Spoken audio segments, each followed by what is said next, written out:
ध्यान से देखो, ये औरत एक मक्खी के लिए गैस मास्क तक बना देती है। अब जब सामने अमन दाशात का मच्छर मारने वाला इलेक्ट्रिक रैकेट आता है तो मक्खी को कोई फर्क ही नहीं पड़ता। इसके बाद वो उस पर मेटल का शार्प रॉड फिट करता है और यहीं से रिवेंज मोड ऑन हो जाता है। छत पर जाकर अमन को परेशान करता है। हालत ऐसी कि अमन लगभग ऊंची इमारत से गिरकर मर ही जाता है। अमन अपने लोगों को मक्खी मारने भेजता है लेकिन एक भी कामयाब नहीं होता। काफी मशक्कत के बाद मैग्नीफाइंग ग्लास से उसे राजू शाओछंग दिख जाता है। अमन लोगों से उसे मारने को कहता है लेकिन सब फेल। जिम में वर्कआउट करते वक्त राजू उसे इतना परेशान करता है कि अमन लगभग वेट्स के नीचे दबकर मर जाता है। रात को सोते समय सिगरेट का जलता टुकड़ा बेडशीट के नीचे गिरा देता है। अमन बाल बाल बचता है। नाई की दुकान में जानबूझकर हंगामा करता है जिससे अमन का गला तक कटते कटते बचता है। एक दिन राजू को अमन के घर में मिनी कैनन दिख जाता है। वो सीमा शौमेरा से कहता है कि बारूद को छोटे छोटे डिब्बों में भरकर धीरे धीरे कैनन में डाल दे और अमन को जानबूझकर ये यकीन दिलाया जाता है कि वो उसी कैनन के अंदर रहता है। अमन गुस्से में एक स्टील बॉल कैनन में ठूंस देता है। सोचता है अब राजू फंस गया, लेकिन ऊपर देखता है राजू पीछे से हिप हिलाकर चिढ़ा रहा होता है। लगातार परेशान होकर अमन पूरा कमरा सील कर देती है। राजू बाहर फंस जाता है। मजबूर होकर फिर से सीमा की मदद लेता है। सीमा चुपके से एक स्क्रू ढीला कर देती है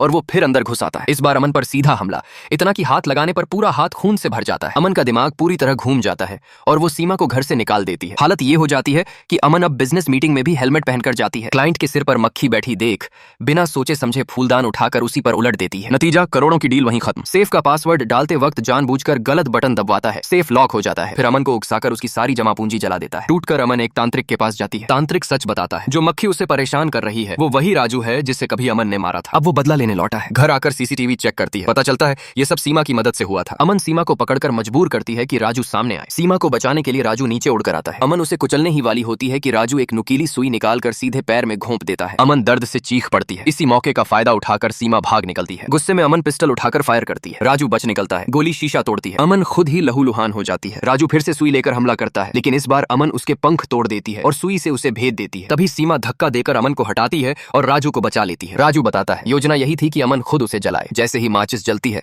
राजू बारूद से लिपटा हुआ पूरी ताकत से आग की तरफ उड़ता है। आखिरी पल में वो खुद को जला लेता है और सीधे तैयार पड़े कैनन में कूद जाता है। स्टील बॉल निकलकर अमन के शरीर को भेदती हुई गैस सिलेंडर से जा टकराती है। सब लोग जान बचाकर भागते हैं। अमन बस सामने आती आग को देखती रह जाती है। कुछ वक्त बाद एक गुंडा इलेक्ट्रिक स्कूटर सवार को परेशान कर रहा होता है। तभी एक मक्खी सुई पकड़े आती है और गुंडे को ढेर कर देती है। हाँ, वो फिर लौट आया है। अब वो और सीमा साथ में बेफिक्र आजाद जिंदगी जीने लगते हैं।